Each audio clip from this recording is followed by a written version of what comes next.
The other slip of tongue yesterday was that when I had referred to the announcement of debt by Prime Minister Mbuka, I had said that $500 million was for principal payment, when in fact it was $500 million as announced by him for interest payment. By me saying actually principal payment, I in fact was inadvertently giving the government or doing the government a favor.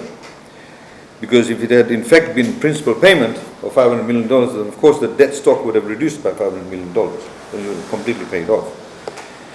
But of course that is not the case. This $500 million as announced by Prime Minister Mbuka was for interest payment and of course $500 million for refinancing.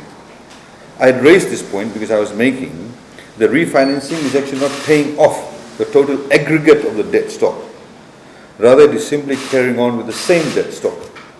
So it was incorrect for the government to say that through these payments the overall debt stock was being reduced or give that impression it was being reduced. In fact, as announced yesterday, the overall debt stock is increasing. It will increase by another $1 billion by the end of this financial year. And as mentioned yesterday, of course, was that you have nothing to show for it. There's no major capital investments.